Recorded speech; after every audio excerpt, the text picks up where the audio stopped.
Hey everyone, welcome back. So, in today's video tutorial, we are going to learn a new topic. You can see on your screen, the topic is nucleophilic substitution reaction of haloalkanes. Let me bifurcate this title in two different words for better understand. First is nucleophilic, the other is substitution reaction. Let us understand the first term, nucleophile. Nucleophile is actually made up of two different words. Nucleo, that means something which is related to nucleus. Nucleus has positive charge, and phile is something which is having attraction towards. So nucleophile is a species which is always attracted towards nucleus, that is positively charged part. So nucleophile must be a negative charge species, because negative is one which is attracted towards positive charge. You can see on your screen, it is defined as a species which is negatively charged and has an affinity towards a positively charged atom. The second term is a substitution reaction, and that is what you have already learned in Standard 11, Chapter 12. Substitution reaction is a type of organic reaction, which means the reaction in which, or let me be precise, the organic reaction in which an atom or group of atom being substituted by suitable atom or group of atom is called substitution reaction. Today we are going to learn the nucleophilic substitution reaction for haloalkane. What happens in nucleophilic substitution reaction of haloalkanes? Here, nucleophile, for example OH minus, is hydroxide and it reacts with haloalkane having positively charged on carbon atom, which is actually bonded with halogen. You have learned in previous video tutorial about carbon halogen bond, which says carbon halogen bond is polar in nature, polar covalent bond, and polarity is observed due to the highly electronegative nature of halogen, which creates the partial negative charge on halogen and partial positive charge on the carbon. Here, substitution reaction takes place and halogen leaves the substrate and being substituted by nucleophile. Now, you have one new term, that is substrate. What is substrate? Here, the substrate will be haloalkane. Hence, such reactions are called substitution nucleophilic reaction. You can see on your screen here, nucleophile which is negatively charged attacks on haloalkane. There is a breakage of bond between carbon and halogen. Halogens leaves the substrate. It will be leaving group.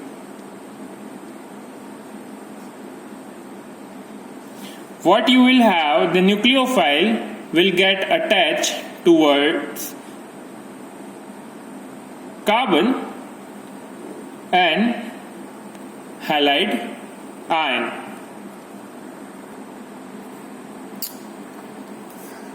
Now groups like cyanide, nitriles, they possess two nucleophilic centers, carbon and nitrogen. and because of the presence of two nucleophilic center, they are called ambident nucleophile. Please remember, they are called ambident nucleophile. Now, this nucleophilic substitution reaction takes place via two different mechanisms. Hence, they are divided into two parts. First part is called SN2 and second part is called SN1. In this video tutorial, we are going to cover the first part, that is SN2. The full form of SN2 is substitution. S stands for substitution, N stands for nucleophilic, and numeric 2 stands for bimolecular. So this is substitution nucleophilic reaction bimolecular. You have already understood the term substitution and nucleophilic reaction. Let us understand bimolecular, the new term. Bimolecular, that means two molecules. Here we will see both reactants. Which reactants? The nucleophile and the substrate. And our substrate is haloalkene. We will learn the example of reaction that is occurring between methyl chloride and hydroxide ion to yield methanol and chloride ion. This reaction follows second order kinetics. Now you must be having question, what is second order kinetics? This is a term which you are going to learn in chapter 4, chemical kinetics. That will be explained later. But in short, here the rate of reaction. Now what is rate of reaction? The rate of reaction is a rate by which the reaction is occurring and or reaction is proceeding towards its end or to yield product. That rate of reaction will depend on the concentration of both the reactant, because it's a bimolecular. And both the reactant, that means it will depend on nucleophile and substrate. Let us understand the mechanism. Here you can see on your screen OH minus, which is a hydroxide ion. It is a nucleophile, negatively charged, plus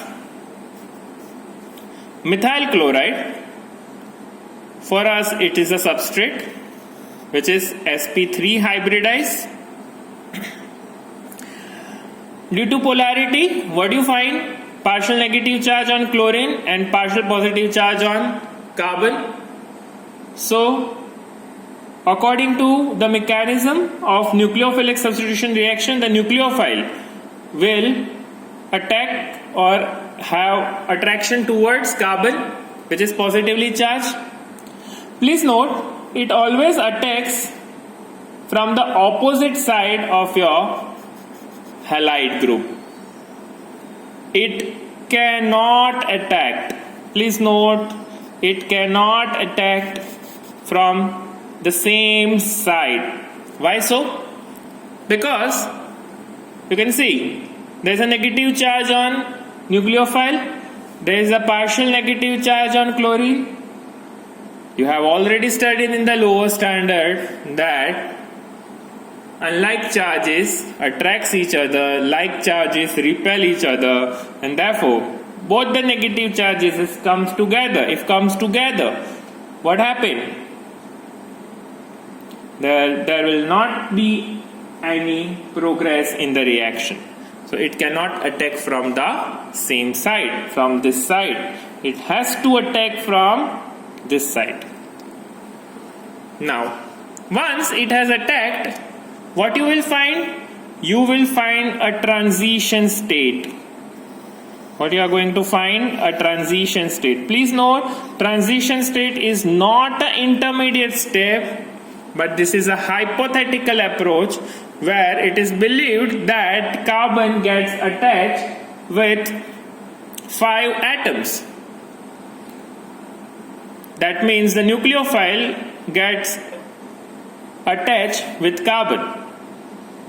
As soon as there is a weakening of carbon-chlorine bond, there will be a strengthening of carbon hydroxide bond. Now, both this process occurs simultaneously.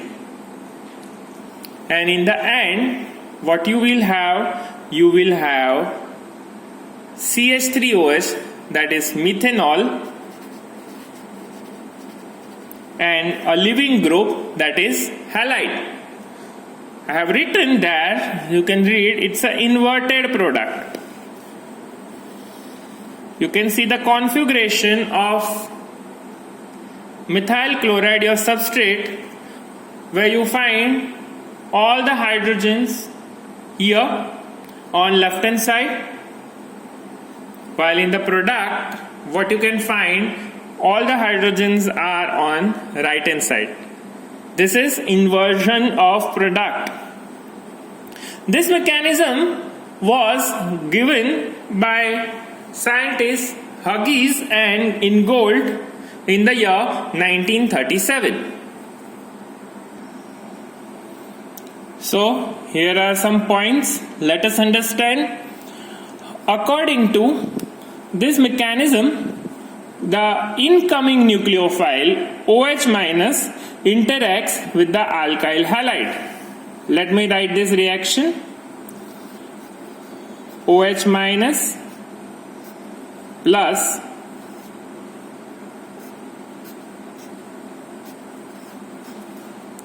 CH3Cl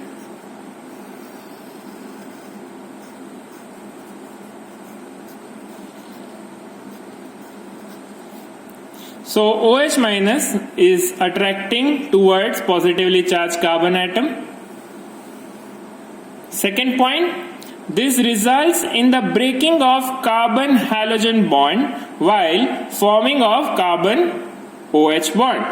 So the next step is a transition step where it is believed that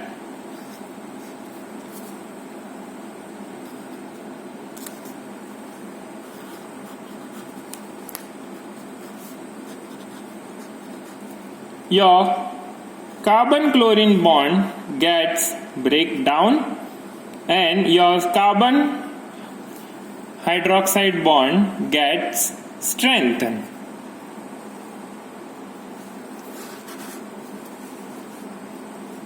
Third point, both processes takes place simultaneously in a single step and no intermediate is formed. That means here the breaking of CCl bond and second forming of COH bond. This both processes takes place simultaneously in the transition state, and it is not a intermediate state. Let us see the fourth point. As the reaction progresses, the carbon halogen bond gets weakened and carbon hydroxide bond starts forming, and that results in the inversion of the configuration. So if this is a substrate, what will be my product? My product will look like all hydrogen will be on the other side, and here you will have OH- plus your leaving group. So this is inversion. So the product. So it is very similar to your umbrella that turned inside out when it is caught in the strong wind. You can see. You can just imagine and recall. The next point, transition state involves carbon bonded with halogen and hydroxide simultaneously, and that is what it is found unstable. It cannot be isolated.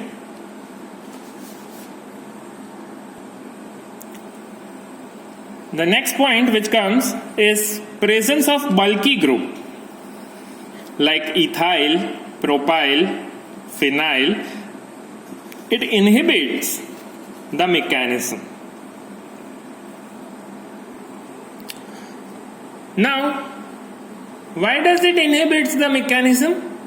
Because here you can find is a methyl group which is having considerably low steric hindrance.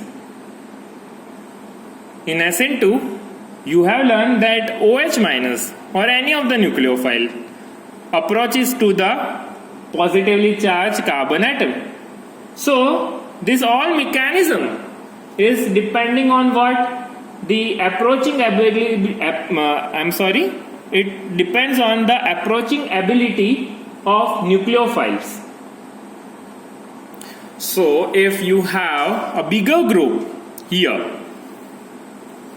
it cannot approach easily the positively charged carbon atom, and that's the reason it hinders the reactivity. It is called the steric effect. The degree of order, you need to remember, primary is always greater than secondary, is always greater than tertiary. That means if you are having methyl chloride, isopropyl chloride and tert butyl chloride. Let me repeat. If you have methyl chloride, isopropyl chloride and tert butyl chloride. Methyl chloride is primary. Tert butyl chloride is tertiary, while isopropyl chloride is secondary. So, which one will easily undergo the SN2 reaction? Methyl chloride, then secondary, that is isopropyl chloride, and in the last, tert butyl chloride, which is tertiary.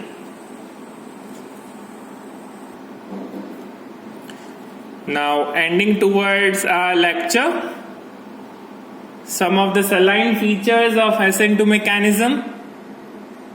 First, it does not undergo heterolytic fission of the bond. Second, transition state is obtained, but it is not an intermediate, and transition state is again a hypothetical approach and cannot be isolated. Third point, nucleophile always attacks from the opposite side of the leaving group. It cannot attack from the same side because the repulsion occurs. I have already explained you. And last, you always get the inverted product. You can just imagine your umbrella which is turning inside out when being caught in the strong wind. So I hope it is clear, SN2 mechanism. In second video tutorial, we'll learn about SN1 mechanism. These two mechanisms are very important part of this chapter.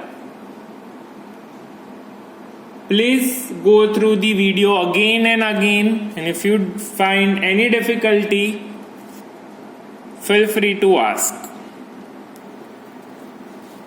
Thank you. Thanks for watching this video. Stay tuned for more videos.